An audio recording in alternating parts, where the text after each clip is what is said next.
একদল খেয়েছে আরেক দল খাওয়ার জন্য প্রস্তুতি নিচ্ছে বা অপেক্ষায় আছে, এই ধরনের একটা বক্তব্যকে যদি আমি বিশ্লেষণ করতে যাই, প্রথমে আমাকে দেখতে হবে যে আসলে মিজানুর রহমান আজহারীর ওনার কোনো রাজনৈতিক ব্যাকগ্রাউন্ড আছে কিনা, কিংবা উনি কোনো রাজনৈতিক দলকে রিপ্রেজেন্ট করেন কিনা, কিংবা ওনার এই মন্তব্যে উনি কি কোথাও বলেছেন যে বিএনপি, উনি কি কোথাও কি বলেছেন যে এটা অমুক কোনো দল বা আলফা দল, বি দল, চার্লি দল, ডেল্টা দল? উনি কিন্তু কোনো দল কিন্তু বলেননি।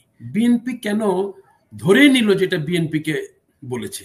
তার মানে কি বিএনপি কি চাঁদাবাজি কিংবা লুপ্তরাজ করছে বা অতীতে করেছিল?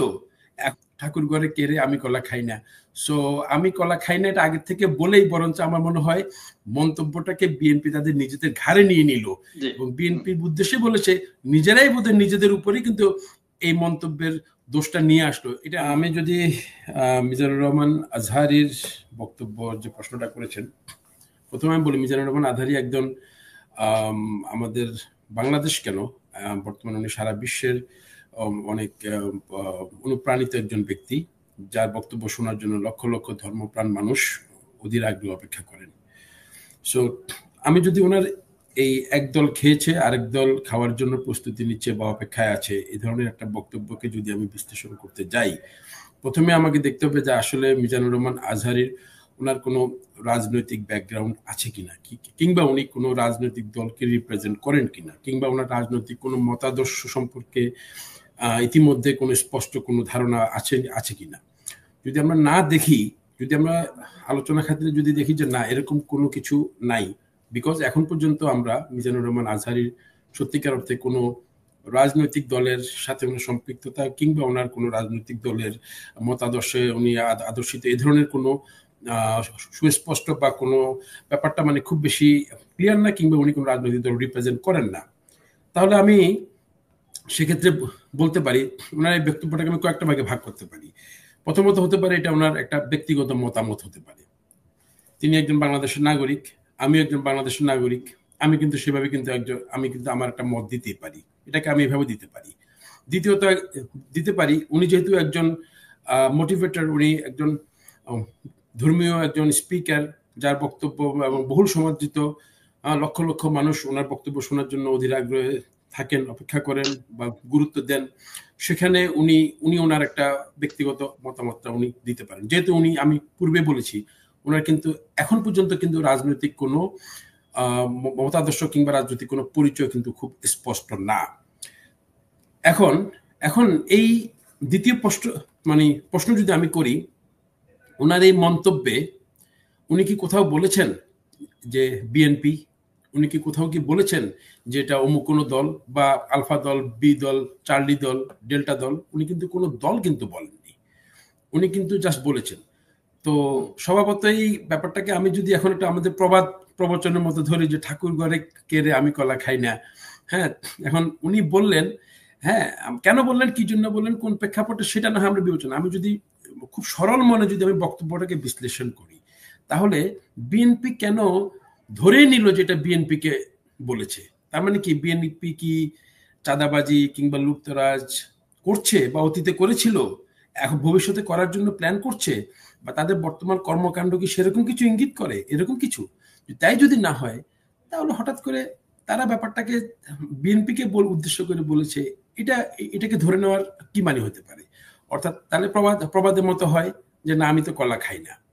হ্যাঁ, তো এখন এই জিনিসটাকে রাজনৈতিকভাবে বিশ্লেষণ করার জন্য বা রাজনীতিকীকরণ করার জন্য কিন্তু সত্যিকার অর্থে আমি মনে করি যে এটা এখন যেই প্রেক্ষাপটে বা সাম্প্রতিক যে সিচুয়েশনের মধ্যে দিয়ে আমরা যাচ্ছি, সেই সিচুয়েশনের মধ্যে এই বক্তব্য নিয়ে সত্যি কথা বলতে আয়োজন বা এটা একটা আলোচনার বিষয় হতে পারে, আমি মনে করি না। কারণ এটাকে গুরুত্ব দেওয়ার মতো বা এই বিষয়টা একটা স্বাভাবিক একটা আলোচনার টেবিলে যেরকম আলোচনা হয়, আমরা অনেক ধরনের আলোচনা করি, আমরা ইনডাইরেক্টলি আমরা অনেক কিছু সামগ্রিক প্রেক্ষাপট নিয়ে আমরা মন্তব্য করি, সেরকম একটা মন্তব্য হিসেবে আমি দেখতে চাই, এটাকে নিয়ে আমি কারোকে দেখতে চাই না।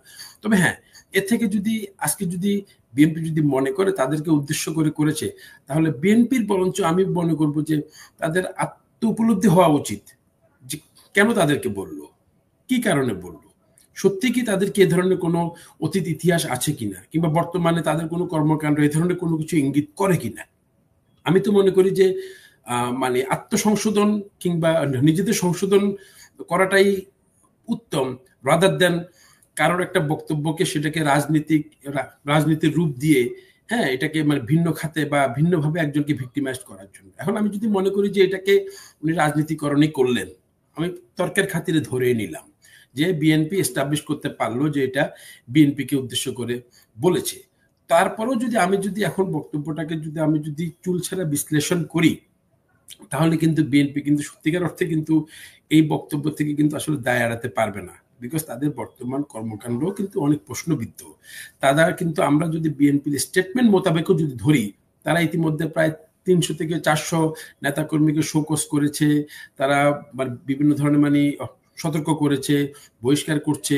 তাদের দলের বিএনপির ভারপ্রাপ্ত চেয়ারম্যান বারংবার তাদের প্রত্যেকটা বক্তব্যে দলের নেতা কর্মীদেরকে বিভিন্নভাবে এই ধরনের কাজকর্মগুলো থেকে বিরত থাকার জন্য বলছেন।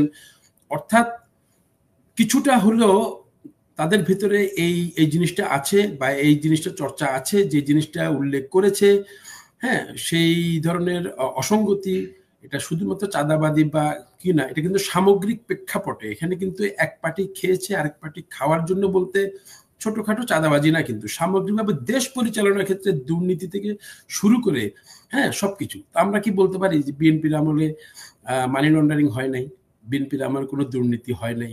হয়েছে, কম হতে পারবে। আমি জাস্টিফাই করছি না, একটা অন্যায় দিয়ে কখনো জাস্টিফাই করা যায় না, আমি এটার পক্ষপাতীও না। তারপর আমি তর্কের খাতিরে বলছি। সো আমি মনে করি যে এইটার পেছনে বরঞ্চ না ঘুরে এটাকে আপনি তর্কের টেবিলে আরো তুলে এনে আপনার নিজের চরিত্রকে আরো বিশ্লেষণের সুযোগ দিয়ে, চরিত্র হননের জায়গাটাকে আপনি আরো ওপেন করে না করে দিয়ে, আমি বরঞ্চ মনে করব যে এটা একটা নাগরিকের বিশ্লেষণ ধর্মী একটা বক্তব্য, একজন মোটিভেশনাল ধর্মী স্পিকার, ওনার একটা স্পিচ, এটাকে এভাবেই রাখেন। বাট এটার থেকে আপনাদের যদি শিক্ষণীয় কিছু নেওয়ার থাকে, কিংবা নিজেদেরকে সংশোধন করার যদি কোনো হিন্টস থাকে, কোনো বিষয় যদি থাকে, বরঞ্চ সেটাকে নিয়ে নিজেদেরকে সংশোধন করে ভবিষ্যতে যাতে অন্য কোনো কেউ যাতে এ ধরনের চিন্তা ভাবনা না করতে পারে, কিংবা এ ধরনের কোনো প্রেক্ষাপট তৈরি না হয়, অন্য কারোর মুখ থেকে যাতে, অন্য কারো রাজনৈতিক ব্যক্তি তাদের মুখ থেকে যাতে সরাসরি না আসে, কিংবা ভবিষ্যতে সরাসরি বিএনপির নাম নিয়েই যাতে এই ধরনের মন্তব্য না আসে, আমার মনে হয় সেই গ্রাউন্ডটাই এখন বিএনপি তৈরি করা উচিত। বা এই গ্রাউন্ডে যদি তৈরি করা যায়, তাহলে আমি মনে করবো যে হয়তোবা এই যে আলোচনা আমরা করছি টুকটাক, যদি খুব সামান্য একটা আমি শুরুতে বলেছি এটা একটা নাগরিক মন্তব্য, এটা একটা সাধারণ একজন ব্যক্তির মন্তব্য, এটা একজন ধর্মীয় একজন স্পিকার তার মন্তব্য, উনি জনগণের সাথে আলোচনা কিংবা উনি ওনার মাহফিলে কিংবা উনি ওনার স্পিচে উনি এটা করেছেন, ব্যাপারটা এতটুকুই। উনি কিন্তু কোনো দলও বলেননি, উনি নিজেও কোনো দল করেন না, বা দলের কোনো পরিচয় ওনার নাই। সো আমি এটাকে স্বাভাবিকভাবে ধরে নিচ্ছি। বরঞ্চ এটার থেকে আমি মনে করি বিএনপির শিক্ষা নেওয়া উচিত, তাদের নিজেদের যদি কোনো দোষ থাকে সেটাকে সংশোধন করা উচিত, যাতে করে ভবিষ্যতে এই ধরনের কোনো প্রশ্ন যাতে না আসে, এবং তাদের অতীত ইতিহাস পর্যালোচনা করেই আমার মনে হয় এই পুরো প্রেক্ষাপটে। তো সামগ্রিকভাবে আমি যদি এক কথা বলতে চাই, ব্যাপারটা বিএনপির কেন গায়ে লাগলো হঠাৎ করে সেটা আমি জানি না, কেন বিএনপিকে উদ্দেশ্য করে বলেছে, কেন এভাবে এতটা বিশ্বাসী হয়ে উঠলো, সেই জায়গাটাও আমার কাছে সন্দেহজনক। ওই ব্যাপারটাই আবার সে প্রবাদের মতোই আসে, ঠাকুর ঘরে কেড়ে আমি কলা খাই না। সো আমি কলা খাই না এটা আগের থেকে বলেই বরঞ্চ আমার মনে হয় মন্তব্যটাকে বিএনপি তাদের নিজেদের ঘাড়ে নিয়ে নিল, এবং বিএনপির উদ্দেশ্যে বলেছে, নিজেরাই বোধহয় নিজেদের উপরেই কিন্তু এই মন্তব্যের দোষটা নিয়ে আসলো, এটা আমি মনে করি।